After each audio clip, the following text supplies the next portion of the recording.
نحمده ونصلي ونسلم على رسوله الكريم اما بعد۔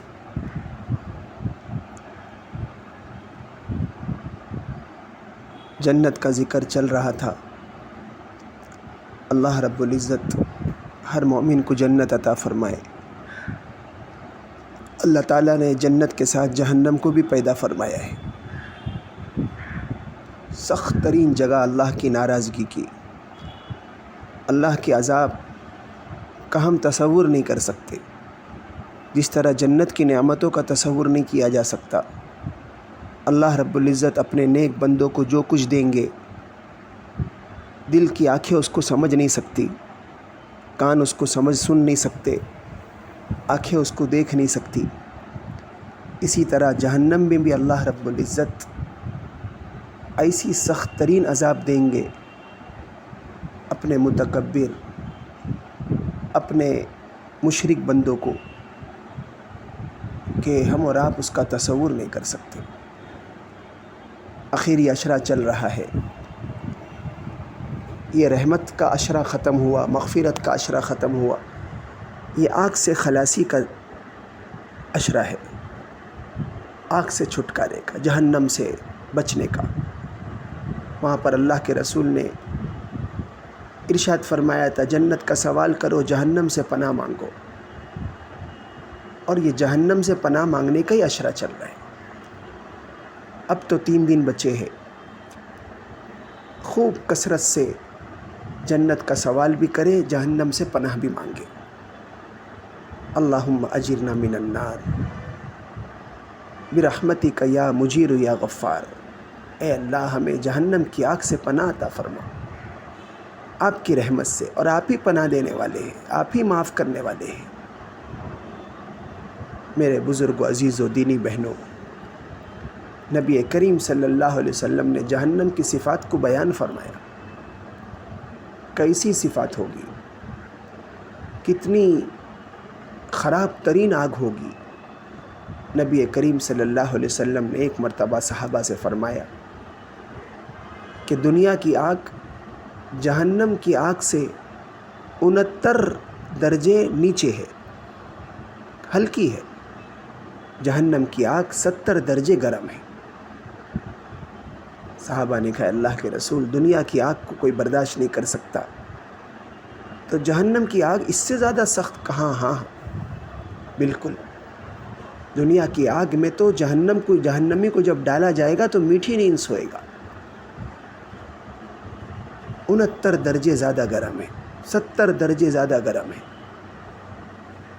تو نبی کریم صلی اللہ علیہ وسلم نے فرمایا۔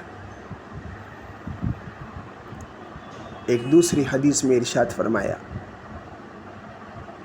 جہنم کے کنارے سے اگر ایک پتھر پھینکا گیا ہے، 70 سال کی مسافت طے کرنے کے بعد وہ پتھر جہنم کی گہرائی میں پہنچے گا۔ کتنی گہرائی ہوگی، کیا سنگینی ہوگی۔ جہنمیوں کی ایک ایک داڑھ احد پہاڑ کے برابر ہوگی۔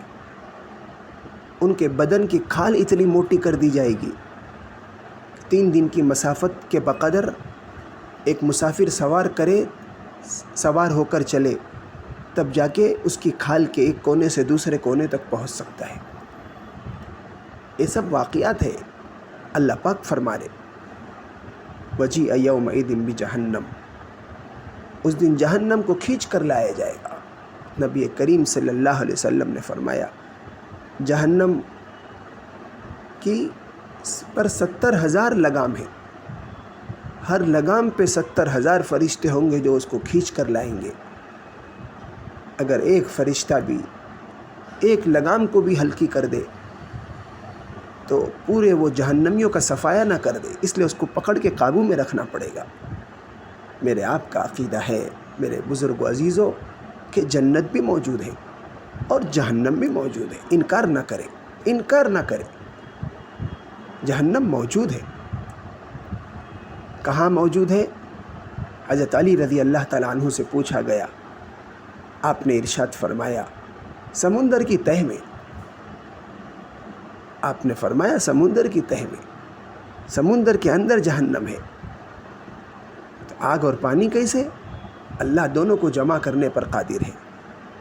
حدیث میں آتا ہے والبحر المسجور، اللہ پاک نے قرآن میں ارشاد فرمایا وَإِذَا الْبِحَارُ سُجِّرَتْ، جب سمندر کو دہکایا جائے گا اسی میں سے اللہ پاک آگ نکالیں گے، سورج ستاروں کو بے نور کر کر اللہ رب العزت اس کو جہنم میں ڈال دیں گے، بس جہنم بھڑک اٹھے گی۔ تو سمندر کی تہہ میں موجود ہے۔ ہمیں اور آپ کو جس طرح جنت نہیں دکھتی ہے تو ہم انکار نہیں کر سکتے، جہنم کے بارے میں بھی ہم انکار نہیں کر سکتے۔ نبی کریم صلی اللہ علیہ وسلم فرما رہے، صحابہ کا عقیدہ ہے، میرے اور آپ کا بھی عقیدہ ہے۔ اللہ کے رسول صلی اللہ علیہ وسلم نے ایک حدیث میں فرمایا جہنم سے ایک گردن نکلے گی جس کی 2 آنکھیں ہوگی، اس کا چہرہ ہوگا، اور وہ سب سے پہلے 3 لوگوں کو پکڑے گی، مشرکین کو پکڑے گی جو اللہ کے ساتھ شرک کیا کرتے تھے۔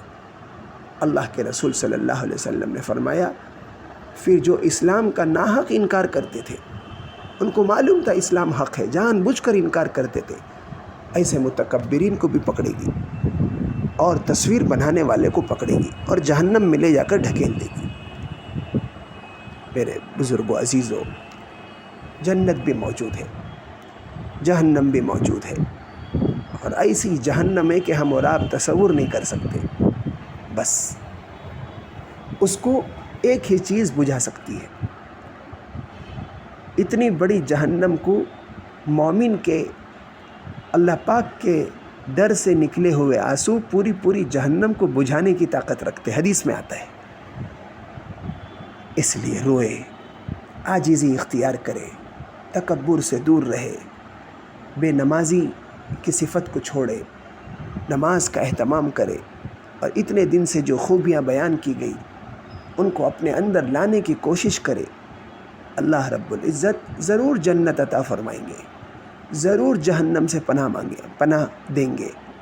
جو پناہ مانگتا ہے اور اس ذات عالی سے پناہ مانگتا ہے جس کے علاوہ کوئی پناہ گاہ نہیں، کوئی پناہ دینے والا نہیں، اللہ پاک ضرور پناہ دے دیں گے۔ حدیث میں آتا ہے تم جنت کا سوال کرو، دوزخ سے پناہ مانگو۔ یہ آخری عشرے کی چند گھڑیاں باقی رہ گئی، یہ جہنم سے پناہ مانگنے کی ہے۔